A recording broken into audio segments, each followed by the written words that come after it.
ನಮಸ್ಕಾರ ಪ್ರೇಕ್ಷಕರೇ. ನೂಪುರ ಭ್ರಮರಿಯು ವಿಂಶತಿ ಉತ್ಸವವನ್ನು ಆಚರಿಸುತ್ತಿರುವಂತಹ ಸಂಭ್ರಮದಲ್ಲಿ ಆಯೋಜಿಸಲಾಗುತ್ತಿರುವಂತಹ ಸರಣಿಯೇ ಭರತಾಂತರಂಗ. ಈ ಭರತಾಂತರಂಗದ 2ನೇ ಭಾಗದ ಸಂವಾದ ಕಾರ್ಯಕ್ರಮಕ್ಕೆ ತಮಗೆಲ್ಲರಿಗೂ ಆತ್ಮೀಯ ಸ್ವಾಗತ. ನಾನು ನಿಮ್ಮ ಡಾಕ್ಟರ್ ಮನೋರಮಾ BN, ನೂಪುರ ಭ್ರಮರಿಯ IK ಸೆಂಟರ್ನ ಪ್ರಾಚಾರ್ಯ ನಿರ್ದೇಶಕಿ. ಕಳೆದ ವಾರದಲ್ಲಿ ವಿಲಾಸ್ ನಾಯಕ್ ಅವರೊಂದಿಗಿನ ಸಂವಾದವನ್ನು ನೀವು ಕೇಳಿದ್ದೀರಿ. ಈ ಸಲ ಅದರ ಮುಂದುವರೆದ ಭಾಗ. ಅದಕ್ಕಿಂತಲೂ ಮೊದಲು ಅವರ ಬಗ್ಗೆ ಮತ್ತಷ್ಟು ತಿಳಿದುಕೊಳ್ಳೋಣ. ಅವರ ಪ್ರಯಾಣದ ವ್ಯಾಪ್ತಿಯನ್ನು ನೋಡಿದ್ರೆ ಗೊತ್ತಾಗತ್ತೆ ಅವರ ಜೀವನಾಸಕ್ತಿ, ಕಲೆಯ ಆಸಕ್ತಿ ಎಷ್ಟು ದೊಡ್ಡದಾಗಿ ಅವರ ಬದುಕನ್ನು ರೂಪುಗೊಳಿಸಿದೆ ಅಂತ ಹೇಳಿ. ವಿಲಾಸ್ ನಾಯಕ್ ಅವರಿಗೆ ಇತರ ಕಲಾವಿದರೊಂದಿಗೆ ಒಂದು ಜುಗಲ್ಬಂದಿ ಪ್ರದರ್ಶನಗಳಲ್ಲಿ ಕಾರ್ಯಕ್ರಮವನ್ನು ನೀಡೋದು ಅಂತಂದ್ರೂ ಕೂಡ ಬಹಳ ಇಷ್ಟ. ಸಂಗೀತ ಮತ್ತು ನೃತ್ಯದ ಜೊತೆಗೆ ಚಿತ್ರಕಲೆಯನ್ನು ಮಿಶ್ರ ಮಾಡಿ ಒಂದು ಆ ಅನುಭವವನ್ನು ಸಮಗ್ರವಾಗಿ ನೀಡುವಂತಹ ಕಾರ್ಯಕ್ರಮಗಳಲ್ಲಿ ಅವರು ಭಾಗಿಯಾಗಿದ್ದಿದೆ. ಶ್ರೇಯಾ ಘೋಷಾಲ್, ಶಂಕರ್ ಮಹದೇವನ್, ಕವಿತಾ ಕೃಷ್ಣಮೂರ್ತಿ ಮೊದಲಾದಂತಹ ದಿಗ್ಗಜ ಸಂಗೀತಗಾರರೊಂದಿಗೆ, ಹಾಗೆಯೇ ಜಗತ್ತಿನ ಬೇರೆ ಬೇರೆ ಭಾಗಗಳಲ್ಲಿ ಫ್ಲಮಂಕೋ, ಕಥಕ್ ಮತ್ತು ಭರತನಾಟ್ಯ ಕಲಾವಿದರೊಂದಿಗೆ ವೇದಿಕೆಯನ್ನು ಹಂಚಿಕೊಂಡಿದ್ದಾರೆ. ಈ ಸಹಕಾರ ಲಯ, ಬಣ್ಣ, ಶಬ್ದ, ಭಾವನೆ ಹೀಗೆ ಬೇರೆ ಬೇರೆ ನೆಲೆಗಳಲ್ಲಿರುವಂತಹ ಕಲೆಯನ್ನು ಒಟ್ಟಾಗಿ ಬೆಸೆದು ಪ್ರತಿಯೊಂದು ಪ್ರದರ್ಶನವನ್ನು ಕೂಡ ಒಂದು ಸಂಪೂರ್ಣವಾದ ಕಲೋತ್ಸವವನ್ನಾಗಿ ಮಾಡೋದಕ್ಕೆ ಸಹಕರಿಸ್ತಾನೆ ಬಂದಿದೆ. ಅದು ಲೈವ್ ಆರ್ಟ್ ಆಗಲಿ, ಕ್ಯಾನ್ವಾಸ್ ಮೇಲಿನ ಚಿತ್ರಕಲೆ ಆಗಲಿ, ವಿಲಾಸ್ ಅವರು ಸದಾ ತಮ್ಮ ಕಲೆಯಲ್ಲಿ ಸೃಷ್ಟಿಶೀಲತೆ, ಶಾಂತಿ ಹಾಗೂ ಮಾನವೀಯ ಸಂಬಂಧಗಳ ಸಂದೇಶವನ್ನು ಹೊತ್ತುಕೊಂಡೇ ಸಾಗ್ತಾರೆ. ವಿಲಾಸ್ ನಾಯಕ್ ಅವರು ಲೈವ್ ಆಕ್ಷನ್ಸ್ ಮತ್ತು ದೇಣಿಗೆ ಸಂಗ್ರಹ ಪ್ರದರ್ಶನಗಳ ಮೂಲಕವೂ ಕೂಡ $1 ಮಿಲಿಯನ್ ಕೂಡ ಹೆಚ್ಚು ಮೊತ್ತವನ್ನು ಕ್ಯಾನ್ಸರ್ ಚಿಕಿತ್ಸೆ, ಮಕ್ಕಳ ಶಿಕ್ಷಣ ಹಾಗೂ ವಿಶೇಷ ಸಾಮರ್ಥ್ಯ ಹೊಂದಿದವರು ಅಂದರೆ ಡಿಫ್ರೆಂಟ್ಲಿ ಏಬಲ್ಡ್ ಅವರ ಕಲ್ಯಾಣ ಯೋಜನೆಗಳಿಗೆ ಅಂತ ಸಂಗ್ರಹಿಸೋದಕ್ಕೆ ತುಂಬ ಸಹಾಯವನ್ನು ಮಾಡಿದ್ದಾರೆ.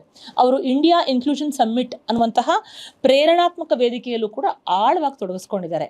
ಇದು ಶಾಲೆಗಳು, ಕಾರ್ಪೊರೇಟ್ ಸಂಸ್ಥೆಗಳು, ಹಾಗೆಯೇ NGOಗಳು ಮತ್ತು ನೀತಿ ರೂಪಿಸುವಂತಹ ಕೆಲವು ಸಂಸ್ಥೆಗಳ ಮೂಲಕವಾಗಿ ಅಂಗವಿಕಲರಿಗೆ ಸಮಾವೇಶಿತ ಸಮಾಜ ನಿರ್ಮಿಸುವ ಬಗ್ಗೆ ಜಾಗೃತಿ ಮತ್ತು ಕ್ರಿಯೆಯನ್ನು ಉತ್ತೇಜಿಸುವಂತಹ ವೇದಿಕೆಯಾಗಿದೆ. ಕಲೆಯನ್ನು ಬದುಕಾಗಿಸಿದ, ಬದುಕನ್ನು ಕಲೆಯಾಗಿಸುವಂತಹ ಇಂಥವರು ನಮ್ಮೊಂದಿಗಿರುವುದು ನಮ್ಮ ಸುಕೃತ ಅಲ್ವಾ?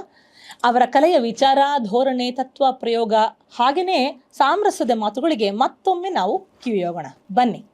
ನಮಸ್ಕಾರ ವಿಲಾಸ್ ನಾಯ್ಕರೇ. ನಮಸ್ಕಾರ. ಅಭಿನಯ ಅನ್ನುವಂಥದ್ದು ಈ ಕಲೆಯಿಂದ ಕಲೆಗೆ ಬದಲಾಗ್ತಾ ಹೋಗುತ್ತೆ. ಈಗ ಎಲ್ಲವೂ ಕಲೆಯಲ್ಲಿ ಆ ಅಭಿನಯ ಇರಲೇಬೇಕು ಅನ್ನೋದು ಇದೆ. ಆದರೆ ಅದನ್ನು ಯೋಜಿಸ್ಕೊಳ್ಳುವಂಥ ರೀತಿ ನೀತಿಗಳು ಬೇರೆ ಆಗುತ್ತೆ. ಚಿತ್ರಕಲೆಯಲ್ಲಿ ಒಂದು ಅಭಿನಯ ಅನ್ನುವಂಥ ಕಾನ್ಸೆಪ್ಟನ್ನು ಹೇಗೆ ಕಂಡುಕೊಳ್ತೀರಾ ನೀವು? ಯಾಕೆಂದರೆ ಕಲಾವಿದ ನೀವಾಗಿರ್ತೀರಾ, ನೀವು ಅಭಿನಯ ಮಾಡ್ತಾ ಇರೋದಿಲ್ಲ, ಆ ಅಭಿನಯ ಕಾಣಬೇಕು ಕಲೆನಲ್ಲಿ. ಹಾಗಿದ್ದಾಗ ನೀವು ಅಭಿನಯ ಮಾಡಿ ತೋರಿಸೋದು ಕಲೆ ಆಗೋದಿಲ್ಲ, ಅದು ಬೇರೆ ಏನೋ ಪ್ರದರ್ಶಕ ಕಲೆ ಆಗುತ್ತೆ. ಆ ಲಲಿತ ಕಲೆಯಾಗಿ ಅದರ ಒಳಗಡೆ ಅಭಿನಯ ತರುವುದು ಅಂತಂದ್ರೆ ಹೇಗೆ ಅಂತ ನಿಮಗೇನಾದ್ರು ಹೇಳೋದಕ್ಕಾಗತ್ತಾ?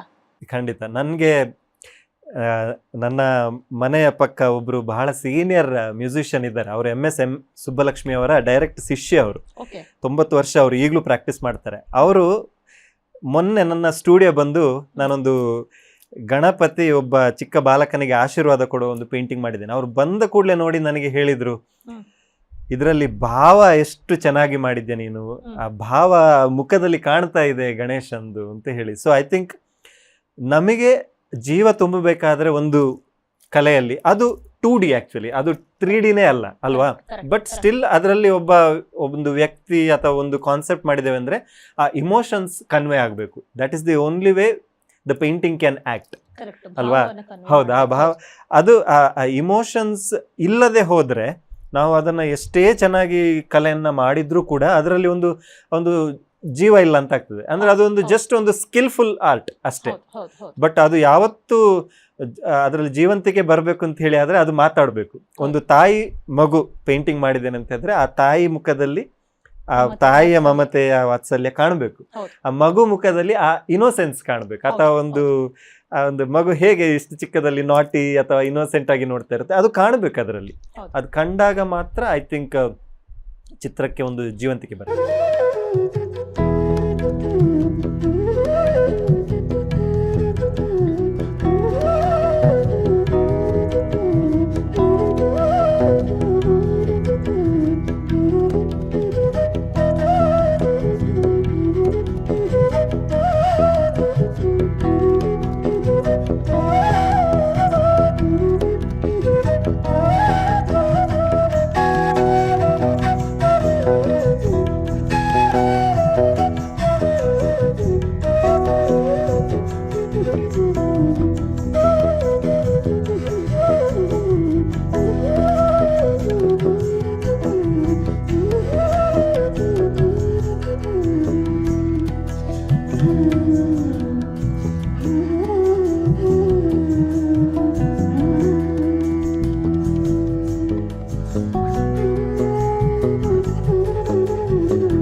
ಅಂದ್ರೆ ನೀವು ಒಂದು ಚಿತ್ರಕಲೆಯಲ್ಲಿ ತೊಡಗಿಸ್ಕೊಳ್ಬೇಕಾದ್ರೆ ಅಥವಾ ತೊಡಗಿಸ್ಕೊಳ್ಳೋದಕ್ಕೆ ಹೋಲಿಕೆ ಅಂತ ನೀವು ಇಟ್ಕೊಳ್ಳೋದು ನಮ್ಮ ಲೋಕವನ್ನೇ ಆಗಿರುತ್ತೆ ಅಂತ ಅನ್ಕೊಳ್ತೀನಿ. ಖಂಡಿತ ಪರಿಸರವೇ ಆಗಿರುತ್ತೆ ಅಂತ ಖಂಡಿತ ಅನ್ಕೋತೀನಿ. ಖಂಡಿತ ಅದಕ್ಕೆ ನಾನು ಹೇಳಿದ್ ನನಗೆ first and foremost inspiration nature ಅಂತಂದ್ರೆ ಬರೀ ಅದು ಪ್ರಕೃತಿ ಮಾತ್ರ ಅಲ್ಲ, ಅದು ನಮ್ಮ ಸುತ್ತಮುತ್ತಲೇ ಇರುವಂತ ಯಾವುದೇ ವಸ್ತು ಇರ್ಬೋದು ಅಥವಾ ನಮ್ಮದೇ ಮಕ್ಕಳೇ ಇರ್ಬೋದು. ಈಗ ನನಗೆ 2 ಚಿಕ್ಕ ಮಕ್ಕಳಿದ್ದಾರೆ, ಹೌದು. ಅವರಿಂದ ನಾನು ಕಳೆದ 2-3 ವರ್ಷಗಳಲ್ಲಿ ಕಲ್ತಿರೋದು ಎಷ್ಟು ತುಂಬಾ ಕಲ್ತಿದ್ದೇನೆ. ಯಾಕೆಂದ್ರೆ ಅವರು ಜಗತ್ತನ್ನ ನೋಡುವ ರೀತಿಯೇ ಬೇರೆ, ಹೌದು ಹೌದು ಅಥವಾ ಅವರನ್ನ ನೋಡಿ ನಾವು ಕಲಿಯುವಂಥದ್ದು ಬಹಳಷ್ಟು ಇದೆ. ನಿಜ. Every child is an artist ಅಂತ ಹೇಳ್ತಾರೆ. ನಿಜ. Challenge is how to remain an artist once you grow up. ಹೌದು ಹೌದು ನಾವು ಇರುವಾಗ ಎಲ್ಲರೂ ಕೂಡ ಕಲಾವಿದರೆ. ಹೌದು ಎಲ್ರೂ ಹಾ, ಬಣ್ಣಗಳ ಮೇಲೆ ಎಲ್ರೂ. ಆಟಾಡ್ತಾರೆ. ಹೌದು ನಾವು ನೋಡುವ ದೃಷ್ಟಿಕೋನ ಜೀವನದ ಇದೆ ಅಂದ್ರೆ ನಮ್ಮಲ್ಲಿ ಆ ಕ್ಯೂರಿಯಾಸಿಟಿ ಇರ್ತದೆ. ಒಂದು ಸನ್ಲೈಟ್ ಬರ್ತಾ ಇದೆ ಅಥವಾ ಒಂದು ಎಲೆ ಇದೆ. ನನ್ನ ಮಗಳು ಮೊನ್ನೆ ಆ ಎಲೆಯನ್ನೇ ನೋಡ್ತಾ ಇದ್ಲು, ಒಂದು ಇರುವೆ ಹೋಗ್ತಾ ಇದೆ, ಆ ಇರುವೆ ಹಿಂದೆ ಅರ್ಧ ಗಂಟೆ ಕೂತಿದ್ಲು. ಹಾಗಾದ್ರೆ ಎಷ್ಟು ಕ್ಯೂರಿಯಾಸಿಟಿ ಇರಬೇಡ, ಅದು ಏನು, ಅದು ಹೇಗಿದೆ, ಆ ಕಲರ್ ಏನಿದೆ, ಇಲ್ಲೇನಿದೆ, ಯಾಕೆ ನಮ್ಮಲ್ಲಿ ಆ ಕ್ಯೂರಿಯಾಸಿಟಿ ಯಾಕಿಲ್ಲ? ಆ ನಮ್ಮಲ್ಲಿ ದೊಡ್ಡವರಾದ ಮೇಲೆ ಕೂಡ ಆ ಕ್ಯೂರಿಯಾಸಿಟಿ ಉಳಿದ್ರೆ ಮಾತ್ರ ನಾವು ಕಲಾವಿದರಾಗ್ಲಿಕ್ಕೆ ಸಾಧ್ಯ. ಹೌದು. ಹಾಗಾದ್ರೆ ಚಿತ್ರಕಲಾವಿದರಾಗುವವರಿಗೆ ನಿಮ್ಮ ಏನು ಸಂದೇಶ ಇದೇ ಆಗಿರುತ್ತಾ ಹಾಗಾದ್ರೆ? ಓ ಖಂಡಿತ, ಪ್ರತಿಯೊಬ್ಬರಿಗೂ ಆಕ್ಚುಲಿ ಚಿತ್ರಕಲಾವಿದರಿಗೆ ಖಂಡಿತ ಇದು it's a must. But in general ಕೂಡ ಪ್ರತಿಯೊಬ್ಬರು ಅವ್ರು ಸಾಫ್ಟ್ವೇರ್ ಇಂಜಿನಿಯರೇ ಆಗಿರಲಿ ಅಥವಾ ಯಾವುದೇ ಕೆಲಸದಲ್ಲಿ ಇರಲಿ, ಬಟ್ ಇಂತಹ ಚಿಕ್ಕ ಚಿಕ್ಕ ವಿಷಯಗಳನ್ನು ನಾವು ಖುಷಿ ಪಟ್ಟಾಗ ಹೌದು. ಜೀವನ ತುಂಬಾ ಚೆನ್ನಾಗಿರ್ತದೆ.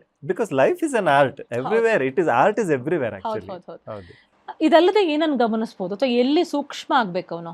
ಯಾರಾದ್ರೂ ಈಗ ಚಿತ್ರಕಲಾವಿದನಾಗಬೇಕು ಅಂತ ಹೊರಡುವಂತಹ ಯಾವುದೇ ಒಂದು ವ್ಯಕ್ತಿ ಅಥವಾ ಒಬ್ಬ ಬಾಲಕ ಅಂತ ಇಟ್ಕೊಳ್ಳೋಣ, ಅವ್ರಿಗೆ ಎಲ್ಲಿ ಸೂಕ್ಷ್ಮ ಆಗಬೇಕು, ಎಲ್ಲಿ ಸ್ಥೂಲ ಆಗಬೇಕು, ಎಲ್ಲಿ ಗಮನಿಸಬೇಕು, ಯಾವ ಥರ ಅಭ್ಯಾಸ ಮಂಡಿಸಬೇಕು ಅನ್ನೋದ್ರ ಬಗ್ಗೆ ಏನಾದರೂ ಹೇಳೋದಕ್ಕೆ ಇಷ್ಟಪಡ್ತೀನಿ. ಅಭ್ಯಾಸ ಅನ್ನುವಂಥದ್ದು ಅಂದ್ರೆ ಶಿಸ್ತು ಬಹಳ ಬಹಳ ಮುಖ್ಯ. ಬಹುಶಃ ನಮ್ಮ ಕಾಲದಲ್ಲಿ ಅದು ತುಂಬಾ ಈಸಿ ಆಗಿತ್ತು.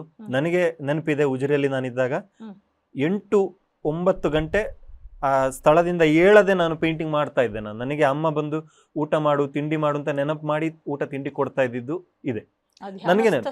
ಯಾಕಂದ್ರೆ ಅವಾಗ ಅಷ್ಟು ಡಿಸ್ಟರ್ಬೆನ್ಸ್ ಕೂಡ ಇರಲಿಲ್ಲ. ಇವಾಗಿನ ಮಕ್ಕಳಿಗೆ ಬಹಳ ಕಷ್ಟ ಅದು. ಸೊ ಬಟ್ ಅದನ್ನ ಹೇಗೆ ಮಾಡ್ತಾರೆ ಅನ್ನುವಂಥದ್ದು ಅದರ ಮೇಲೆ ನೆಕ್ಸ್ಟ್ ಜನರೇಷನ್ ಇದು ಕ್ರಿಯೇಟಿವಿಟಿ ಡಿಪೆಂಡ್ ಆಗುತ್ತೆ. ಎಲ್ಲವನ್ನು ಬಿಟ್ಟು ಅಂದ್ರೆ ಕೂತ್ಕೊಂಡು ಒಂದು 2-3 ಗಂಟೆ ಕೂತ್ರು ಕೂಡ ಅದೇ ಒಂದು ಮೆಡಿಟೇಷನ್ ಅಲ್ವಾ. ಒಂದೇ ಒಂದು ವಿಷಯದ ಬಗ್ಗೆ ಥಿಂಕ್ ಮಾಡ್ಕೊಂಡು ಪೇಂಟ್ ಮಾಡೋದು, ಹಾಡೋದು ಅಥವಾ ಒಂದು ಬರೆಯೋದು, that itself is a meditation. So ಅದು ಮಾಡಬೇಕು ಪ್ರತಿಯೊಬ್ರು ಕೂಡ. There is no shortcut to success. Hard work ಅನ್ನುವಂಥದ್ದು, ಶಿಸ್ತು ಅನ್ನುವಂಥದ್ದು ನಾವು ಮಾಡಲೇಬೇಕು. ಒಂದಿಷ್ಟು ವರ್ಷಗಳ ಕಾಲ ಮಾಡಿದಾಗ ಮಾತ್ರ ನಾವು ಸ್ವಲ್ಪ ಪ್ರೋಗ್ರೆಸ್ ಕಾಣ್ತದೆ ನಮ್ಮ ಶೈಲಿಯಲ್ಲಿ, ನಮ್ಮ ಇದರಲ್ಲಿ. ಅಬ್ಸರ್ವೇಷನ್ ನಾನು ಆಗ ಹೇಳಿದ ಹಾಗೆ ಬಹಳ ಇಂಪಾರ್ಟೆಂಟ್, ಅದನ್ನು ಮಾಡಬೇಕು.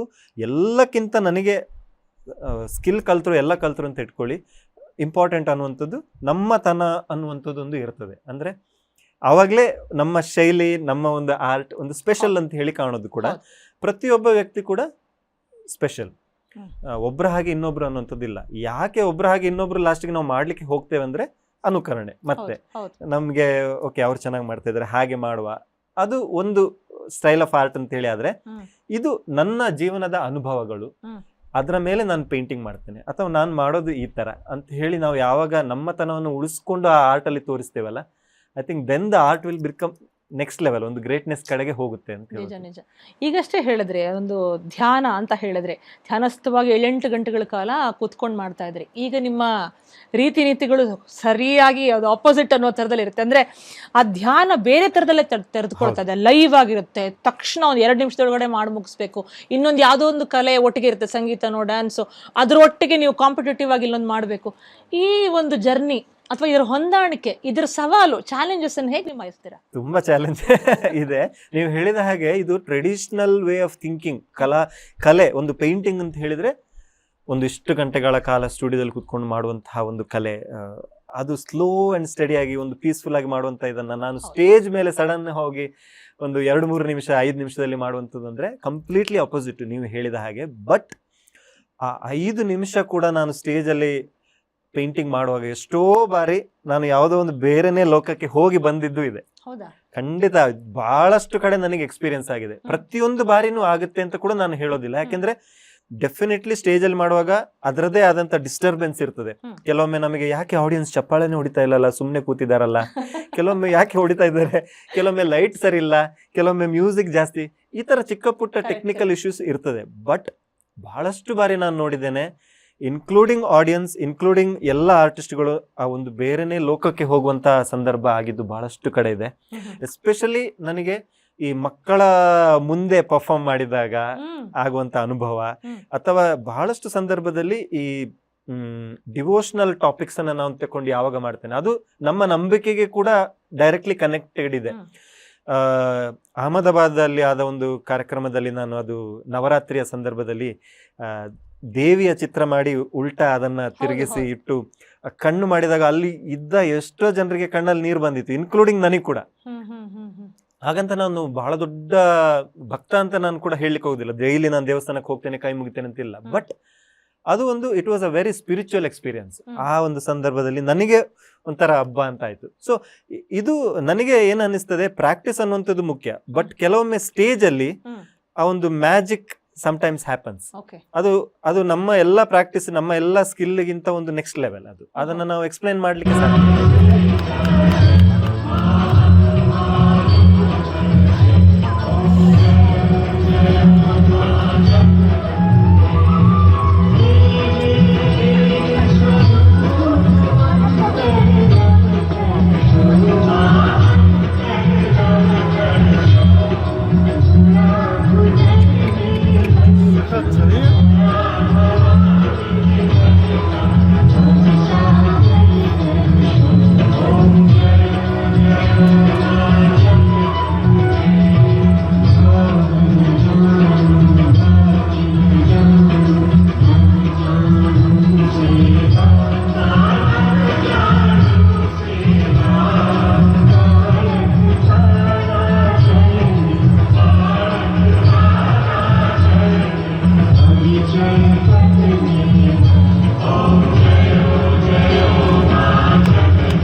ಪೇಂಟಿಂಗ್ ನಿಮ್ದು ಸ್ಪೆಷಲ್ ಸ್ಕಿಲ್, ಅದನ್ನ ನೀವು ಶುರು ಮಾಡಿದ್ಮೇಲೆ ಬಹಳಷ್ಟು ಜನ ಕೈ ಎತ್ತುಕೊಂಡ್ರು ಅಂತ ನನಗಂತೂ ಅನ್ಸುತ್ತಪ್ಪ.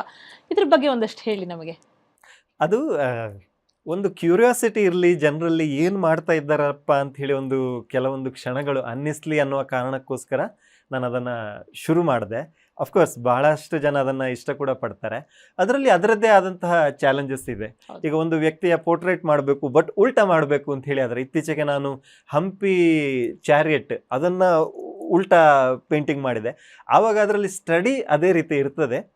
ಆ ಒಂದು ಪೋರ್ಟ್ರೇಟ್ ಅಥವಾ ಒಂದು ಲ್ಯಾಂಡ್ಸ್ಕೇಪನ್ನು ನಾನು ನನ್ನ ಲ್ಯಾಪ್ಟಾಪಲ್ಲಿ ಉಲ್ಟಾ ಇಟ್ಕೊಂಡೇ ಸ್ಟಡಿ ಮಾಡ್ತೇನೆ ನಾನು. ಅದು ತುಂಬ ಇದರಲ್ಲಿ ಒಂದು ಕಾಮಿಡಿ ಆದದ್ದು ಕೂಡ ಇದೆ. ನಾನು ಒಂದಿಷ್ಟು ವರ್ಷಗಳ ಕಾಲ ಸಚಿನ್ ತೆಂಡೂಲ್ಕರ್ ಅವರ ಪೇಂಟಿಂಗನ್ನು ಉಲ್ಟಾ ಮಾಡಿಕೊಂಡೇ ಬಂದೆ. ಇಂಡಿಯಾಸ್ ಗಾಟ್ ಟ್ಯಾಲೆಂಟ್ ಆ ಟೈಮಿಂದ ಒಂದು 5-6 ವರ್ಷಗಳ ಕಾಲ ಅವರ ಪೇಂಟಿಂಗನ್ನು ಉಲ್ಟನೇ ಮಾಡ್ಕೊಂಡು ಬಂದಾಗ ಒಂದು ಇವೆಂಟಲ್ಲಿ ನನಗೆ ನಾರ್ತ್ ಇಂಡಿಯಾದಲ್ಲಿ ಕೇಳಿದ್ರು, ಪ್ಲೀಸ್ ಅವರ ಪೇಂಟಿಂಗನ್ನು ಇವತ್ತು ಸ್ಟ್ರೈಟ್ ಮಾಡಿ ಅಂತೇಳಿ. ನಾನು ಹೇಳಿದೆ, ಅಯ್ಯೋ ತುಂಬ ಕಷ್ಟ ಆಗ್ತದಲ್ಲ ಅಂತ. ಅವರಿಗೆ ಶಾಕ್ ಆಯ್ತು, ಯಾಕೆ ನಿಮಗೆ ಉಲ್ಟಾ ಮಾಡ್ತೀರಿ, ನಿಮಗೆ ಈ ಸ್ಟ್ರೈಟ್ ಮಾಡ್ಲಿಕ್ಕೆ ಈಸಿ ಅಲ್ವಾ ಅಂತ ಹೇಳಿ. ನಾನು ಹೇಳಿದೆ, ಅದು ಹಾಗೆ ಅಲ್ಲ, ನನಗೆ ಆ ಪಿಕ್ಚರ್ ನನ್ನ ಮನಸ್ಸಿನಲ್ಲಿ ಇರೋದೇ ಈ ಥರ ಉಲ್ಟಾ. ನಾನು ಅಲ್ಲಿ ಪೇಂಟಿಂಗ್ ಮಾಡಿದಾಗ ಲೈವ್ ಆಗಿ ಇದು ಸಚಿನ್ ತೆಂಡೂಲ್ಕರ್ ಅಥವಾ ಇದು ಕೃಷ್ಣ, ಇದು ರಾಧೆ ಆ ಥರ ಥಿಂಕ್ ಮಾಡ್ಕೊಂಡು ಮಾಡೋದಿಲ್ಲ. ನನಗೆ ಅಲ್ಲಿ ಶೇಪ್ಸ್ ಆ್ಯಂಡ್ ಕಲರ್ಸ್ ಅದು ಮುಖ್ಯ. ನಾನು ಅದನ್ನು ಸ್ಟಡಿ ಮಾಡ್ಕೊಂಡು ಹೋಗಿರ್ತೇನೆ, ಅದನ್ನು ಅಲ್ಲಿ ನಾನು ಮಾಡ್ತೇನೆ. ಸೊ ಇದನ್ನು ನಾನು ಮತ್ತೆ ಫಸ್ಟಿಂದ ಸ್ಟಡಿ ಮಾಡಬೇಕು, ಆಮೇಲೆ ನಾನು ಇದನ್ನು ಸ್ಟ್ರೈಟ್ ಮಾಡ್ಲಿಕ್ಕೆ ಸಾಧ್ಯ ಅಂತ ಅವ್ರಿಗೆ ಹೇಳಿದೆ. ಈ ತರ ಸ್ಟಡಿ ಮಾಡೋದಕ್ಕೆ ನಿಮ್ಗೆ ಅವಕಾಶಗಳಿದ್ದಾಗ ಸರಿ ಸಡನ್ ಆಗಿ ಹೇಳ್ತಾರೆ ಒಂದ್ಸಲ, ಆಗ ನೀವು ಇದನ್ನ ಹೆಂಗ್ ತಗೊಂಡಿದ್ದೀರಾ? ಬಹಳಷ್ಟು ಕಡೆಗಳಲ್ಲಿ ನಾನು ಸ್ಪಾಂಟೇನಿಯಸ್ ಆಗಿ ಆರ್ಟನ್ನು ಮಾಡೋದಿಲ್ಲ. ಒಂದೇ ಒಂದು ಕಾರಣ ಅಂತ ಹೇಳಿದರೆ, ಟೈಮ್ ಸರಿಯಾಗಿ ನಾನು ಮ್ಯೂಸಿಕನ್ನು ಸೆಟ್ ಮಾಡಿರ್ತೇನೆ. ಅದೇ ರೀತಿ ಆ ಬಣ್ಣಗಳು, ಒಂದು 15 ಬಣ್ಣಗಳನ್ನು ನಾನು ರೆಡಿ ಮಾಡಿ ಇಟ್ಟಿದ್ದೇನೆ. ಅಂದರೆ ಅದಕ್ಕೆ ತಕ್ಕ ಹಾಗೆ ಬ್ರಷ್ ಎಲ್ಲ ಪ್ರಿಪರೇಷನ್ ಆಗಿ ನಾನು ಸ್ಟೇಜ್ ಮೇಲೆ ಹೋಗಿ ಮಾಡ್ತೇನೆ. ಬಟ್ ಸ್ಪಾಂಟೇನಿಯಸ್ ಆಗಿ ಕೇಳಿರುವಂಥದ್ದು ಇದೆ, ಬಹಳಷ್ಟು ಕಡೆಗಳಲ್ಲಿ ಇದೆ. ಆವಾಗ ನನಗೆ ಬಹರೈನಲ್ಲಿ ಆದ ಒಂದು ಸಂದರ್ಭ ನೆನಪಾಗ್ತದೆ. ಅಲ್ಲಿ ಶೇಖ್ ಆಫ್ ಬಹರೈನ್ ಅವ್ರದ್ದು ನೀವು ಮಾಡಿ ಅಂತ ಹೇಳಿ ಲಾಸ್ಟ್ ಮಿನಿಟ್ ಕೇಳಿದ್ರು. ಇಲ್ಲ ಅಂತಾನು ಹೇಳಲಿಕ್ಕೆ ಆಗುದಿಲ್ಲ, ಅವ್ರದ್ದೇ ದೇಶದಲ್ಲಿದೆ. ಬಟ್ ಒಂದಿಷ್ಟು 5-10 ನಿಮಿಷ ಅವರ ಪಿಕ್ಚರ್ ಅನ್ನ ನೋಡಿ ಮನಸ್ಸಿನಲ್ಲಿ ಅದನ್ನ ಮೆಮೊರೈಸ್ ಮಾಡ್ಕೊಂಡು ಹೋಗಿ ಮಾಡಿದೆ. ತುಂಬಾ ಚೆನ್ನಾಗಿ ಬಂತು. ಬಟ್ ಹಾಗೆ ಅಂತೇಳಿ ಹೌದು ಬಟ್ ಅದು ಒಂಥರ ತುಂಬಾ ಚೆನ್ನಾಗಿರ್ತದೆ. ಅಥವಾ ಯಾರಾದ್ರೊಬ್ರು ಹಾಡು ಹೇಳ್ತಾ ಇದ್ದಾರೆ, ಒಳ್ಳೆ ಸಂಗೀತಕಾರರು, ಅವರ ಜೊತೆ ಪೇಂಟಿಂಗ್ ಮಾಡುವಂಥದ್ದು, ಅಥವಾ ಭರತನಾಟ್ಯಂ ಅಥವಾ ಕಥಕ್ ಪರ್ಫಾರ್ಮೆನ್ಸ್ ಆಗ್ತಾ ಇದೆ ಆವಾಗ ಪೇಂಟಿಂಗ್ ಮಾಡುವಂಥದ್ದು, ಆ ಎಕ್ಸ್ಪೀರಿಯನ್ಸ್ ಇನ್ನೊಂದು ಲೆವೆಲ್. ಓಹೋ, ಅದ್ರ ಬಗ್ಗೆ ಹಂಚ್ಕೊಳ್ತೀರಾ? ಇನ್ನೊಂದು ಕಲೆ ಜೊತೆಗೆ ಸೇರ್ಕೊಂಡು ಪೇಂಟಿಂಗ್ ಮಾಡಬೇಕಾದ್ರೆ ನಿಮಗೆ ಆ ಕಲಾವಿದೆಯನ್ನ, ಯಾವುದೋ ಒಂದು ಪೋಸ್ಚರ್ ಅನ್ನ ಎಕ್ಸಾಕ್ಟ್ಲಿ ಮೂಡಿಸೋದಿರುತ್ತೆ. ನೀವು ಹೇಗೆ ಅದನ್ನ ಆಯ್ಕೆ ಮಾಡ್ಕೋತೀರಾ? ಕೆಲವೊಂದು ಬಾರಿ ಆ ಕಲಾವಿದೆ ಯಾರು ಅಥವಾ ಪರ್ಫಾರ್ಮ್ ಮಾಡ್ತಾ ಇದ್ದಾರೆ ಅವ್ರದ್ದೇ ನಾನು ಪೇಂಟಿಂಗ್ ಮಾಡ್ತೇನೆ. ಬಹಳಷ್ಟು ಸಂದರ್ಭದಲ್ಲಿ ಅದು ಮಾಡೋದಿಲ್ಲ. ಬಹಳಷ್ಟು ಸಂದರ್ಭದಲ್ಲಿ ಒಬ್ರು ಆ ಹಾಡು ಹಾಡ್ತಾ ಇದ್ದಾರೆ ಅಂತಂದ್ರೆ ಅವರು ಹಾಡು ಹಾಡ್ತಾ ಇರುವಂತಹ ಅದರ ಅರ್ಥ ಏನು, ಅದರ ಅರ್ಥವನ್ನ ನಾನು ಪೇಂಟಿಂಗ್ ಮಾಡ್ತೇನೆ. ಒಂದು ಸಂದರ್ಭ ನನಗೆ ನೆನಪಿದೆ. ಒಂದು ಭರತನಾಟ್ಯಂ ಡ್ಯಾನ್ಸರ್, ಇದು ಅಮೆರಿಕದಲ್ಲಿ ನಾವು ಒಂದು 3-4 ಶೋ ಮಾಡಿದೆವು.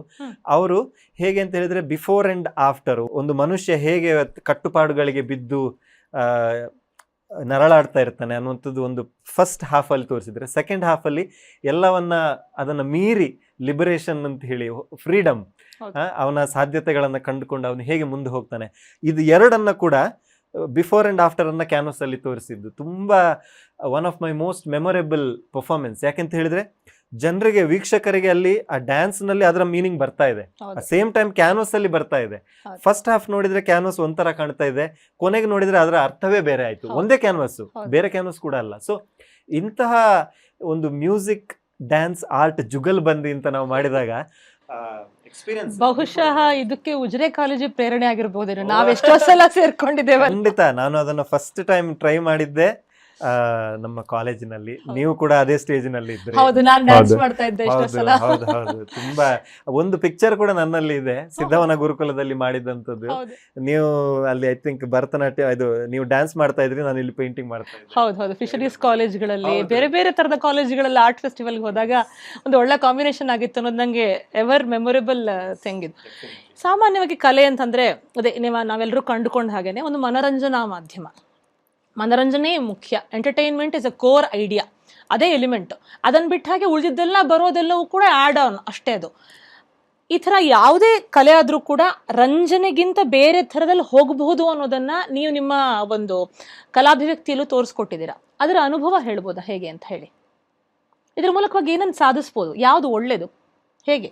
ಫಸ್ಟ್ ಆ್ಯಂಡ್ ಫಾರ್ಮೋಸ್ಟ್ ನಾನು ಆಗಲೇ ಹೇಳಿದ ಹಾಗೆ ಇದರಲ್ಲಿ ಅರ್ಥ ಇದೆ, ಇಷ್ಟೊಂದು ಅರ್ಥ ಇದೆ ಅನ್ನೋ ಕಾರಣಕ್ಕೋಸ್ಕರ ನಾವು ಅದರ ಫಸ್ಟ್ ಆ್ಯಂಡ್ ಫಾರ್ಮೋಸ್ಟ್ ಯಾವುದೇ ಕಲೆಯ ಉದ್ದೇಶ ಏನು ನೀವೇ ಹೇಳಿದ ಹಾಗೆ ಅದು ಮನರಂಜನೆ ಅಥವಾ ಅದು ಜನರಿಗೆ ಮನಸ್ಸನ್ನ ಅದು ಅರಳಿಸ್ಬೇಕು, ಅದು ಮುಖ್ಯ. ಅದನ್ನ ನಾವು ಬಿಟ್ಟು ಮತ್ತೆ ಉಳಿದಕ್ಕೆ ಹೋಗಬಾರ್ದು. ಸೊ ಅದನ್ನ ಇಟ್ಕೊಂಡು ನಾವು ಒಳ್ಳೆ ರೀತಿಯ ಸಮಾಜಕ್ಕೆ ಮೆಸೇಜ್ ಕೊಟ್ಟಾಗ ಖಂಡಿತ ಅದು ಅದು ಅದರ ಒಂದು ಅರ್ಥ ನೆಕ್ಸ್ಟ್ ಲೆವೆಲ್ಗೆ ಹೋಗ್ತದೆ ಅನ್ನೋಂಥದ್ದು ನನ್ನ ಅಭಿಪ್ರಾಯ. ನಾನು ಸ್ಪೀಡ್ ಪೇಂಟಿಂಗ್ ಸ್ಟೇಜ್ನಲ್ಲಿ ಪರ್ಫಾರ್ಮೆನ್ಸ್ ಆರ್ಟ್ ಶುರು ಮಾಡಿದಾಗ ಬಹಳಷ್ಟು ಜನ ಹೇಳಿದ್ರು ಇದೊಂದು ಗಿಮಿಕ್, ಚಿತ್ರಕಲೆ ಅನ್ನುವಂಥದ್ದು ನಾವು ಸ್ಟುಡಿಯೋದಲ್ಲಿ ಕುತ್ಕೊಂಡು ಇದೇ ರೀತಿ ಮಾಡಬೇಕು, ಟ್ರೆಡಿಷನಲಿ ಅದೇ ತಾನೇ ಬಂದಿರುವಂಥದ್ದು, ಇದನ್ನ ನೀವು ಸ್ಟೇಜ್ ಮೇಲೆ ಹೋಗಿ 5 ನಿಮಿಷದಲ್ಲಿ ಎಂಟರ್ಟೈನ್ಮೆಂಟ್ ತರ ತೋರಿಸ್ತೀರಿ, ಒಂದು ಗಿಮಿಕ್ ಆಗಿ ತೋರಿಸ್ತೀರಿ ಅಂತ ಹೇಳಿ. ನನಗೂ ಒಂದೇ ಅನ್ನಿಸ್ತು, ಹೌದಾ ನಾನು ಮಾಡ್ತಿರೋದು ಹೀಗೆ ಮಾಡ್ತಾ ಇದ್ದೀನಾ ಅಂತ ಹೇಳಿ. ಬಟ್ ನನಗೆ ಸುಮಾರು 20 ವರ್ಷಗಳಿಂದ ನಾನೀಗ ಸ್ಪೀಡ್ ಪರ್ಫಾರ್ಮೆನ್ಸ್ ಆರ್ಟ್ ಮಾಡ್ತಾ ಇದ್ದೇನೆ. ಆದಂಥ ಅನುಭವಗಳನ್ನು ನೆನಪು ಮಾಡಿದಾಗ ಇಲ್ಲ, ಇದು ಅದಕ್ಕೆ ಗಿಮಿಕ್ ಅದಕ್ಕಿಂತ ಮಿಗಿಲಾದದ್ದು ಅನ್ನುವಂಥದ್ದು ಒಂದು ಕೆಲವು ಉದಾಹರಣೆ. ಅಲ್ಟಿಮೇಟ್ಲಿ ಒಂದು ಚಿತ್ರಕಲೆ ಇರಲಿ, ಸಂಗೀತ ಇರಲಿ, ನಾಟ್ಯ ಕಲೆ ಇರಲಿ, ಯಾವುದೇ ಅದರ ಉದ್ದೇಶ ಏನು ಅಂತ ಹೇಳಿದ್ರೆ ಜನರ ಒಂದು ಒಂದು ಇಮೋಷನ್ಸ್ ಅನ್ನ ನಾವು ಟಚ್ ಮಾಡಬೇಕು. If they are mood emotionally ನಮ್ಮ ಆರ್ಟ್ ವರ್ಕ್ ಸಕ್ಸಸ್ಫುಲ್ ಅಷ್ಟೇ. ಅದು ಅವರಿಗೆ ಖುಷಿ ಪಡೋದು ಇರಲಿ, ಅವರಿಗೆ ಇನ್ಸ್ಪಿರೇಷನ್ ಇರಲಿ, ಅವರಿಗೆ ದುಃಖನೂ ಆಗ್ಬೋದು ಅದನ್ನ ನೋಡಿ. ಇದೆಲ್ಲ ಯಾವಾಗ ಅವರಿಗೆ ಆಗ್ತದೆ, ಆರ್ಟ್ ಇಸ್ ಅ ಸಕ್ಸಸ್. ಹಾಗೆ ನೋಡ್ರೆ ನನಗೆ ಅನ್ಸೋದೇನು ಅಂತಂದ್ರೆ, ಸಾಮಾನ್ಯವಾಗಿ ಚಿತ್ರಕಲೆನ ಲಲಿತ ಕಲೆಗಳು ಅನ್ನುವ ಫೈನ್ ಆರ್ಟ್ಸ್ ಅನ್ನುವಂಥ ವರ್ಗಕ್ಕೆ ಸೇರಿಸ್ತೀವಿ ನಾವು. ನಿಮ್ಮದು ಹೇಗಾಗಿದೆ ಅಂತಂದ್ರೆ ಅದು ಏಕಕಾಲಕ್ಕೆ ಲಲಿತ ಕಲೆ, ಹಾಗೆ ಪ್ರದರ್ಶನ ಕಲೆ ಅಂದ್ರೆ ಪರ್ಫಾರ್ಮಿಂಗ್ ಆರ್ಟ್ಸ್. ಈ ಥರದೊಂದು ಆಯಾಮವನ್ನು ಕೊಡೋದಕ್ಕಾಗತ್ತೆ ಅಂತ ನೀವು ಒಂದು ಎಕ್ಸ್ಟೆನ್ಷನ್ ತೋರಿಸಿದ್ರಲ್ಲ, ಅದು ಕಲೆಗೆ ಮತ್ತು ಕಲಾವಿದನ ಆಗೋವನಿಗೆ ದೊಡ್ಡ ಪ್ರೇರಣೆ ಆಗುತ್ತೆ ಅಂತ ನನಗನ್ಸುತ್ತೆ. ಈ ಹಿನ್ನೆಲೆಯಲ್ಲಿ ನಾನು ಕೇಳೋದು, ಸಾಮಾನ್ಯವಾಗಿ ಪ್ರೇಕ್ಷಕರು ಚಪ್ಪಾಳೆ ಹೊಡಿತಾರೆ, ಆಹಾ, ಓಹೋ, ಮಾರ್ವೆಲಸ್, ಎಕ್ಸ್ಟ್ರಾರ್ಡಿನರಿ ಅನ್ನುವಂತಹ ಪದಪುಂಜಗಳಲ್ಲೇ ನಿಮ್ಮನ್ನ ತೊಯ್ದು ಮೀಸ್ಬಿಡ್ತಾರೆ. ಅವರ ನಿರೀಕ್ಷೆಗಳನ್ನ ನೀವು ಯಾವ ಥರದಲ್ಲೆಲ್ಲ ಪೂರ್ಣ ಮಾಡಬಹುದು ಅಥವಾ ಮಾಡಿದ್ದೀರಿ ಅಂತ ಅನ್ಸುತ್ತೆ, ಅಥವಾ ಯಾವ ಬಗೆಯ ಅನುಭೂತಿ ಅವ್ರಿಗೆ ಸಿಕ್ಕಿರ್ಬೋದು ಅಂತ ಅನ್ಸುತ್ತೆ ನಿಮಗೆ? ಪ್ರೇಕ್ಷಕರ ಎಕ್ಸ್ಪೆಕ್ಟೇಷನ್ಸ್ ಅನ್ನ ಪ್ರತಿ ಬಾರಿ ಪೂರ್ಣಗೊಳಿಸುವಂಥದ್ದು ಬಹಳ ಕಷ್ಟ. ನಮಗೆ ಗೊತ್ತಿರೋದು ಇಲ್ಲ ಒಮ್ಮೊಮ್ಮೆ ಅವರ ಎಕ್ಸ್ಪೆಕ್ಟೇಷನ್ಸ್ ಏನಿರುತ್ತೆ ಅನ್ನುವಂಥದ್ದು. ನನಗೆ ಒಳ್ಳೆ ಅನುಭವಗಳು ಆಗಿದ್ದಿದೆ, ಕೆಟ್ಟ ಅನುಭವಗಳು ಸ್ಟೇಜಲ್ಲಿ ಆಗಿದ್ದಿದೆ. ಕೆಟ್ಟ ಅನುಭವ ಅಂತಂದ್ರೆ ಬಹಳ ಹಿಂದೆ, ಸುಮಾರು 15 ವರ್ಷಗಳ ಹಿಂದೆ ನಾನು ಯಾವುದೇ ಟೆಲಿವಿಷನ್ ಶೋ ಅಲ್ಲಿ ಬಂದಿರಲಿಲ್ಲ. ಆವಾಗ ಬೆಂಗಳೂರಿನಲ್ಲಿ ಬಹಳಷ್ಟು ರಾಕ್ ಫೆಸ್ಟಿವಲ್ಸ್ ಪ್ಯಾಲೇಸ್ ಗ್ರೌಂಡ್ ಅಲ್ಲಿ ಆಗ್ತಾ ಇತ್ತು. ಒಂದು ಇಟಾಲಿಯನ್ ಬ್ಯಾಂಡ್ ಬಂದು ಪರ್ಫಾರ್ಮ್ ಮಾಡ್ಲಿಕ್ಕೆ, ಇವಾಗ ಏನು ಅವ್ರು ಪರ್ಫಾರ್ಮ್ ಮಾಡಬೇಕು ಅನ್ನುವಾಗ ನನ್ನನ್ನು ಸ್ಟೇಜ್ ಅಲ್ಲಿ ತಕೊಂಡೋಗಿ ನಿಲ್ಲಿಸ್ಬಿಟ್ರು. ಜನರಿಗೆ ದೇ ಡಿಂಟ್ ಎಕ್ಸ್ಪೆಕ್ಟ್, ಅವ್ರು ಅದನ್ನು ಎಕ್ಸ್ಪೆಕ್ಟೇ ಮಾಡಲಿಲ್ಲ. ಅವರಿಗೆ ಅವರ ಇಷ್ಟವಾದಂತಹ ಯಾರೋ ಇಟಾಲಿಯನ್ ಮ್ಯೂಸಿಕ್ ಬ್ಯಾಂಡ್ ಬಂದು ಪರ್ಫಾರ್ಮ್ ಮಾಡ್ಬೇಕನ್ನುವಾಗ ನಾನು ಬಂದು ಸಡನ್ ಇವ್ರು ಯಾರೋ ಪೇಂಟಿಂಗ್ ಮಾಡ್ತಾ ಇದ್ದಾರೆ ಅನ್ನುವಾಗ ಅವರು ಎಲ್ಲ ಜನರು ಒಂಥರ ನಿಜವಾಗ್ಲೂ ಬೊಬ್ಬೆ ಹೊಡೆದ್ರು ಅವರು. ಅಂದ್ರೆ ಇವ್ನು ನಿಲ್ಲಿಸ್ಲಿ ಅನ್ನುವ ಕಾರಣಕ್ಕೋಸ್ಕರ. ನನ್ನ ಹತ್ರ ವಿಡಿಯೋ ಇವತ್ತಿಗೂ ಇದೆ.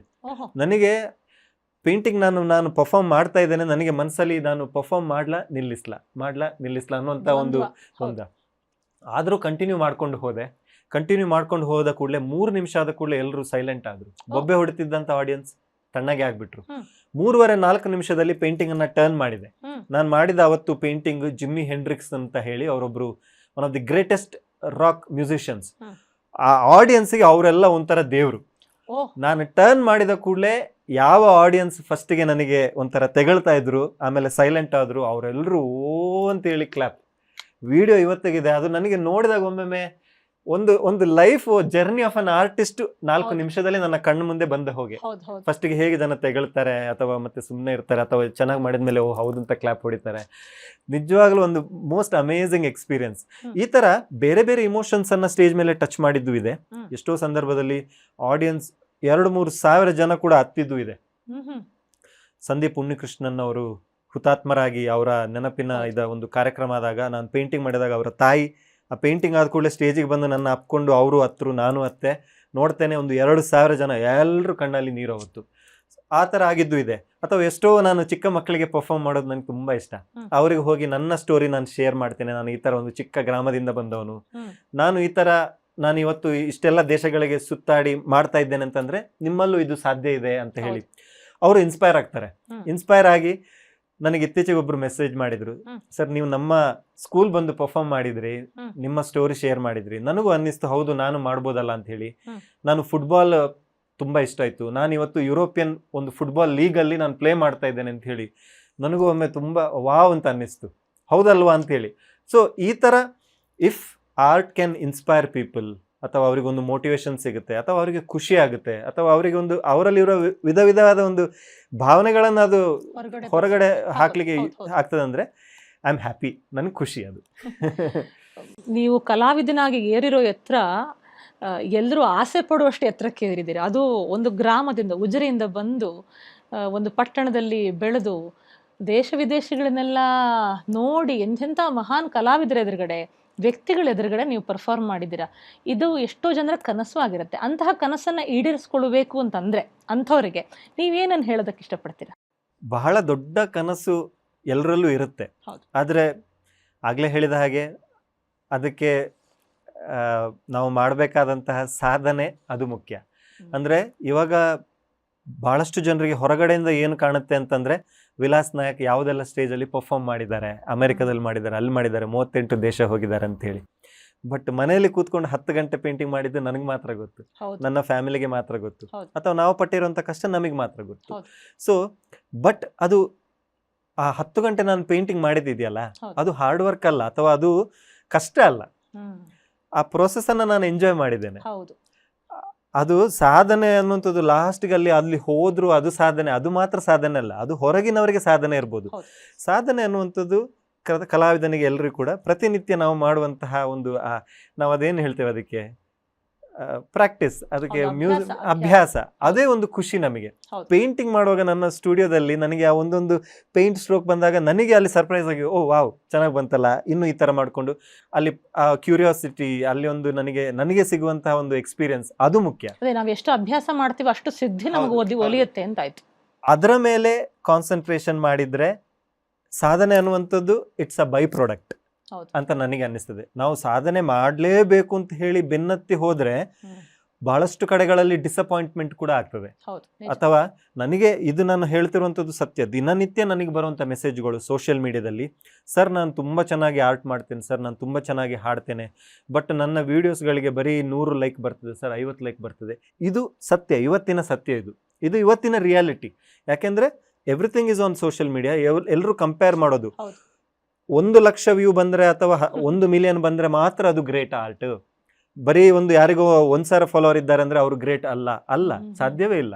ಎಷ್ಟೋ ಅದ್ಭುತ ಕಲಾವಿದರಿಗೆ ಇವತ್ತಿಗೂ 50,000 ಅಥವಾ 10,000ಗಿಂತ ಕಡಿಮೆ ಫಾಲೋವರ್ಸ್ ಇದ್ದಾರೆ, ನನ್ನ ಫ್ರೆಂಡ್ ಸರ್ಕಲ್ ಎಲ್ಲ ಇದ್ದಾರೆ. ಅಥವಾ ಎಷ್ಟೋ ಕಲಾವಿದರಿಗೆ ಮಿಲಿಯನ್ಸ್ ಆಫ್ ಫಾಲೋವರ್ಸ್ ಇರ್ಬೋದು. ಹಾಗಂತೇಳಿ ಅವರು ಗ್ರೇಟ್ ಇವರು ಗ್ರೇಟ್ ಅಂತ ಹೇಳಿ ಅಲ್ಲ. ಸೊ ಕಂಪ್ಯಾರಿಸನ್ ಮಾಡುವಂಥದ್ದು ಈಗಿನ ಕಾಲದಲ್ಲಿ ಟೆಕ್ನಾಲಜಿಯಿಂದಾಗಿ ಬಹಳ ಜಾಸ್ತಿ ಆಗಿದೆ. ದಯವಿಟ್ಟು ಎಲ್ಲ ಯಂಗ್ ಆರ್ಟಿಸ್ಟ್ಗಳಿಗೆ ನಂದು ಒಂದೇ ಒಂದು ಮನವಿ, ಕಂಪ್ಯಾರಿಸನ್ ಮಾಡಲಿಕ್ಕೆ ಹೋಗಬೇಡಿ. ನೀವು ಪ್ರತಿಯೊಬ್ಬರು ಯು ಆರ್ ಸ್ಪೆಷಲ್, ನಿಮ್ಮ ಟ್ಯಾಲೆಂಟ್ ಸ್ಪೆಷಲ್, ನಿಮ್ಮ ಮನೆಯಲ್ಲಿರುವಂಥ ಸಿಚುವೇಶನ್ ಸ್ಪೆಷಲ್. ನೀವು ಆಸ್ ಅನ್ ಇಂಡಿವಿಜುವಲ್ ನೀವು ಮಾತ್ರ ನಿಮಗೆ ನೀವೇ ಕಾಂಪಿಟೇಟರ್, ಬೇರೆ ಯಾರು ಕೂಡ ಅಲ್ಲ. ಆ ಒಂದು ದೃಷ್ಟಿಕೋನದಿಂದ ನಿಮ್ಮ ಸಾಧನೆಯನ್ನು ನೀವು ಮಾಡ್ತಾ ಹೋದಾಗ ಒಂದಿಷ್ಟು ವರ್ಷ ಆದಮೇಲೆ ಸಕ್ಸಸ್ ಅನ್ನುವಂಥದ್ದು ಕಟ್ಟಿಟ್ಟ ಬುದ್ಧಿ. ಸರ್, ಈಗ ನೀವು ಮೊದಲು ಸಾಫ್ಟ್ವೇರ್ ಕ್ಷೇತ್ರದಲ್ಲಿದ್ದರೆ, ಅದಾದಮೇಲೆ ಚಿತ್ರಕಲೆಯನ್ನು ಸುಮಾರು 15 ವರ್ಷಗಳಿಂದ ಪೂರ್ಣಕಾಲಿಕವಾಗಿ ತಗೊಂಡಿದ್ದೀರಾ, ಫುಲ್ ಟೈಮ್. ಈ ಥರ ಆಗೋದಕ್ಕೆ ನಿಮಗೆ ಸಮಸ್ಯೆಗಳೇನೋ ಬರಲಿಲ್ವಾ, ಅಥವಾ ಚಾಲೆಂಜಸ್ಗಳೇನೋ, ಲೈಫಿನ ಚಾಲೆಂಜಸ್ಗಳು ಕಾಯ್ತಾ ಇರುತ್ತಲ್ಲ. ಒಬ್ಬ ಆರ್ಟಿಸ್ಟ್ ಆಗೋದು ಅಂತಂದರೆ ಮೊದಲೆಲ್ಲ ಪತ್ರಕರ್ತನಿಗೆ ಕೇಳೋ ಥರದಲ್ಲಿ ನೀನು ಹೊಟ್ಟೆಪಾಡಿಗೆ ಏನು ಮಾಡ್ಕೊಂಡಿದ್ಯಾ ಅನ್ನೋ ಥರ ಬಂದಿರುತ್ತೆ ಸಹಜವಾಗಿ. ನೀವು ಹೇಗೆ ಇದನ್ನ ಸ್ವೀಕರಿಸಿದ್ರಿ, ಅಥವಾ ಯಾವ ಥರ ಅದರಿಂದ ಮೀರಿ ಬಂದ್ರಿ ಅನ್ನೋದನ್ನ ತಿಳಿಸ್ಬೋದಾ? ನನಗೆ ಅದು ಈಗಲೂ ಕೆಲವೊಮ್ಮೆ ಕೇಳ್ತಾರೆ, ನೀವು ಆರ್ಟ್ ಹೊರತುಪಡಿಸಿ ಬೇರೆ ಏನು ಎಲ್ಲಿ ಕೆಲಸ ಮಾಡ್ತೀರಾ ಅಂತ ಹೇಳಿ. ನಾನು ಇಲ್ಲ, ನನಗೆ ಇದು ಮಾಡೋದಕ್ಕೆ ಟೈಮ್ ಸಾಕಾಗೋದಿಲ್ಲ ಅಂತ ಹೇಳ್ತೇನೆ ನಾನು. ಇದು ಖಂಡಿತ ಅಷ್ಟು ಸುಲಭ ಕೂಡ ಅಲ್ಲ.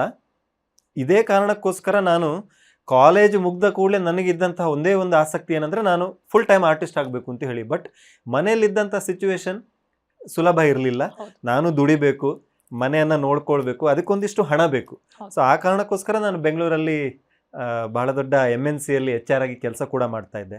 ಬಟ್ ನಮ್ಮ ಆತ್ಮಸಾಕ್ಷಿ ಅನ್ನುವಂಥದ್ದು ಒಂದು ಇರ್ತದೆ. ನನಗೆ ಪ್ರತಿನಿತ್ಯ ಕೆಲಸ ಮುಗಿಸಿ ಮನೆಗೆ ಬಂದ ಮೇಲೆ ಅನ್ನಿಸ್ತಾ ಇದ್ದಿದ್ದು, ನನಗೆ ಸಂಬಳ ಬರ್ತಾ ಇದೆ, ಎಲ್ಲ ಬರ್ತಾ ಇದೆ, ನಾನು ಖುಷಿಯಾಗಿದ್ದೀನಿ. ಬಟ್ ನಾನು ಚಿಕ್ಕ ಹುಡುಗ ಆಗಿದ್ದಾಗ ನನಗಿದ್ದ ಒಂದು ಕನಸು, ನಾನು ಚಿತ್ರಕಲಾವಿದ ಆಗಬೇಕು, ಅದು ಪೂರ್ಣ ಆಗಲಿಲ್ಲಲ್ಲ ಅಂತ ಹೇಳಿ. ಆ ಕಾರಣಕ್ಕೋಸ್ಕರ ನಾನು ಅದರ ಬೆನ್ನೆತ್ತಿ ಹೋಗಿ ಈ ಥರ ಎಲ್ಲ ಕೆಲಸವನ್ನು ಬಿಟ್ಟು ಮಾಡಲಿಕ್ಕೆ ಸಾಧ್ಯ ಆಯಿತು. ಬಟ್ ಆ ಜರ್ನಿ ಅನ್ನುವಂಥದ್ದು ಡೆಫಿನೆಟ್ಲಿ ನಾಟ್ ಈಸಿ.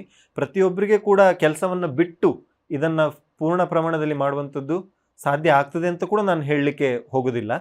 ಯಾರಲ್ಲಿ ಸಾಧ್ಯ ಆಗ್ತದೆ ಅಂದರೆ ಇಕನಾಮಿಕಲಿ ಅದು ಒಂದು ನಮ್ಮ ಸಂಸಾರವನ್ನು ಕೂಡ ನೋಡ್ಕೊಳ್ಬೋದು, ಕುಟುಂಬವನ್ನು ಅಂತ ಹೇಳಿ ಅಂದರೆ ದಯವಿಟ್ಟು ಆ ಥರ ಕೆಲಸ ನಾವು ಮಾಡ್ಬೋದು. ಒಂದು ವೇಳೆ ಆಗೋದಿಲ್ಲ ಅಂತ ಹೇಳಿ ಆದರೆ ಡಿಸಪಾಯಿಂಟ್ಮೆಂಟ್ ಆಗುವಂತಹ ಅವಶ್ಯಕತೆ ಇಲ್ಲ. ಯಾಕೆಂತ ಹೇಳಿದರೆ ನಮ್ಮ ಕೆಲಸ ಒಂದು ನಾವು ಯಾವುದೋ ಒಂದು, ಫಾರ್ ಎಕ್ಸಾಂಪಲ್ ಬೆಂಗಳೂರು, ಎಲ್ಲರೂ ಅರ್ಧ ಜನ ಸಾಫ್ಟ್ವೇರ್ ಇಂಜಿನಿಯರ್, ನಮಗೆ ವೀಕೆಂಡಲ್ಲಿ ಸ್ವಲ್ಪ ಟೈಮ್ ಸಿಗ್ತದೆ. ಎಲ್ಲಿ ಟೈಮ್ ಸಿಗ್ತದೆ ಅಲ್ಲಿ ನಾವು ಹಾಡೋದಿರಲಿ ಅಥವಾ ಇಷ್ಟೆಲ್ಲ ಪ್ರೋಗ್ರಾಮ್ಸ್ ಆಗ್ತದೆ, ಒಳ್ಳೊಳ್ಳೆ ಭರತನಾಟ್ಯಂ ಪರ್ಫಾರ್ಮೆನ್ಸ್, ಸಂಗೀತ, ಚಿತ್ರಕಲೆ, ಅದರಲ್ಲಿ ನಾವು ತೊಡಗಿಸ್ಕೊಳ್ಬೋದು. ಇದು ನಮ್ಮ ಜೀವನವನ್ನು ಐ ಥಿಂಕ್ ಇನ್ನೂ ತುಂಬ ಚೆನ್ನಾಗಿ ಮಾಡ್ತದೆ ಅಂತ ಹೇಳಿ ನನ್ನ ಅಭಿಪ್ರಾಯ. ವೀಕ್ಷಕರೇ ಕೇಳಿದ್ರಲ್ಲ, ಈ ಹೊತ್ತಿನವರೆಗೂ ಕೂಡ ನಮ್ಮ ನೆಚ್ಚಿನ ಚಿತ್ರಕಲಾವಿದ ವಿಲಾಸ್ ನಾಯಕ್ ಅವರೊಂದಿಗೆ ಈ ಒಂದು ಭಾವಪೂರ್ಣವಾದಂತಹ, ವಿಚಾರಪೂರ್ಣವಾದಂತಹ ಈ ಒಂದು ಸಂದರ್ಶನವನ್ನು ನಾವು ಆಲಿಸಿದೆವು. ಮತ್ತೊಂದಷ್ಟು ಕಲಾವಿದರೊಂದಿಗೆ ನಾವು ಮುಂದಿನ ಸಂಚಿಕೆಗಳಲ್ಲಿ ಭೇಟಿಯಾಗೋರಿದ್ದೇವೆ. ವಿಲಾಸ್ ನಾಯಕ್ ಅವರಿಗೆ ನಮ್ಮ ಹೃತ್ಪೂರ್ವಕವಾದಂತಹ ಧನ್ಯವಾದಗಳನ್ನು ನೂಪುರ ಭ್ರಮರಿಂದ ಅರ್ಪಿಸ್ತಾ ಇದ್ದೇವೆ. ತುಂಬ ಧನ್ಯವಾದಗಳು ವಿಲಾಸ್. ಬಹಳ ಸಂತೋಷವಾಯಿತು ನಿಮ್ಮನ್ನು ಈ ಥರದಲ್ಲಿ ಇಷ್ಟು ವರ್ಷಗಳ ನಂತರವೂ ಕೂಡ ಭೇಟಿಯಾದ ನಂತರ ಅದೇ ಸಹಜತೆಯಿಂದ, ಅದೇ ಸರಳತೆಯಿಂದ, ಸ್ನೇಹಪರವಾಗಿ ನೀವು ನಡ್ಕೊಂಡ್ರಿ. ಇಷ್ಟು ಚೆನ್ನಾಗಿ ನಮಗೆಲ್ಲರಿಗೂ ಕೂಡ ಒಂದು ಮಾರ್ಗದರ್ಶನವನ್ನು, ಅನುಭವವನ್ನು ಹಂಚ್ಕೊಂಡಿದ್ದೀರಾ. ನಿಮಗೆ ನಮ್ಮ ಹೃತ್ಪೂರ್ವಕವಾದಂತಹ ಧನ್ಯವಾದಗಳು. ನಮಸ್ಕಾರ. ನಮಸ್ತೆ. ವೀಕ್ಷಕರೇ ಕೇಳಿದ್ರಲ್ಲ, ಖಂಡಿತ ನಿಮಗೆ ಇಷ್ಟ ಆಗಿರುತ್ತೆ. ಹಾಗಿದ್ರೆ ತಡ ಯಾಕೆ? ಈ ಕಾರ್ಯಕ್ರಮವನ್ನು ಆಸಕ್ತರಿಗೆ ಹಂಚ್ತೀರಾ? ನಿಮ್ಮ ಪ್ರತಿಕ್ರಿಯೆಗಳನ್ನು ನಮ್ಮ ಜಾಲತಾಣದಲ್ಲಿ ಖಂಡಿತ ದಾಖಲಿಸಿ, ಬೆಂಬಲಿಸಿ, ಪ್ರೋತ್ಸಾಹಿಸಿ. ಅಷ್ಟೇ ಅಲ್ಲ, ನಾಟ್ಯಶಾಸ್ತ್ರದ ಸಹಿತ ಇನ್ನೂ ಕಲೆಯ ಹಲವು ಮಜಲುಗಳ ಆಯಾಮಗಳನ್ನು ಗಮನಿಸಿ ಮಾರ್ಗದರ್ಶಿಸೋದಕ್ಕೆ ವಿಷಯನಿಷ್ಠವಾದಂತಹ ಕೋರ್ಸುಗಳು ನಮ್ಮಲ್ಲಿದೆ. ಹಾಗೆಯೇ ಅಧ್ಯಯನಬದ್ಧವಾದಂತಹ ಪುಸ್ತಕಗಳೂ ಇವೆ. ಸಂಪನ್ಮೂಲ ವ್ಯಕ್ತಿಗಳು ಕೂಡ ನಮ್ಮ ಜೊತೆ ಇದ್ದಾರೆ. ಮರಿಬೇಡಿ, ನಮ್ಮ ಈ ಸಂಸ್ಥೆಗೆ ನಿಮ್ಮ ಧನ ಸಹಕಾರದ ಬೆಂಬಲವೂ ಕೂಡ ಬೇಕು. ಇದರಿಂದ ಸಂಸ್ಥೆಯ ಇಂಥ ಎಷ್ಟೋ ಕೆಲಸಗಳಿಗೆ ಬಲ ಹೆಚ್ಚಿಗೆ ಬರುತ್ತೆ. ಹಾಗಾಗಿ ನೀವು ನಿಮ್ಮ ಮುಕ್ತ ಮನಸ್ಸಿನಿಂದ ನಮ್ಮ ಎಲ್ಲ ಕಾರ್ಯಕ್ರಮಗಳಿಗೂ ಕೂಡ ಒಂದು ಪ್ರಾಯೋಜಕತ್ವ ಕೊಡ್ತೀರಲ್ವ? ಹೆಚ್ಚಿನ ವಿವರಗಳಿಗೆ www.noopurabhramari.com ಸಹಿತ ನಮ್ಮ ಜಾಲತಾಣದಲ್ಲಿರುವಂತಹ ಗುಂಪು ಪುಟ ಖಾತೆಗಳನ್ನು ಗಮನಿಸಬಹುದು. ನಿಮ್ಮ ಪ್ರೀತಿಪೂರ್ವಕ ಹಾರೈಕೆ ನಮ್ಮೊಂದಿಗೆ ಯಾವಾಗಲೂ ಇರುತ್ತಲ್ವ? ಬನ್ನಿ, ಈ ಸಂಚಿಕೆಯನ್ನು ಮುಕ್ತಾಯ ಮಾಡೋಣ. ಮುಂದಿನ ಸಂಚಿಕೆಯಲ್ಲಿ ಮತ್ತೊಬ್ಬ ಕಲಾವಿದರು. ನಮಸ್ಕಾರ.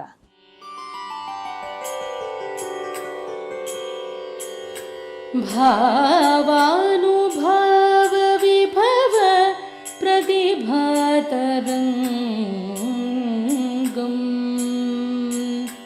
ಸಂಚಾರಿ ಭಾವವನನ ಪ್ರತಿರೋಧರಂಗಂ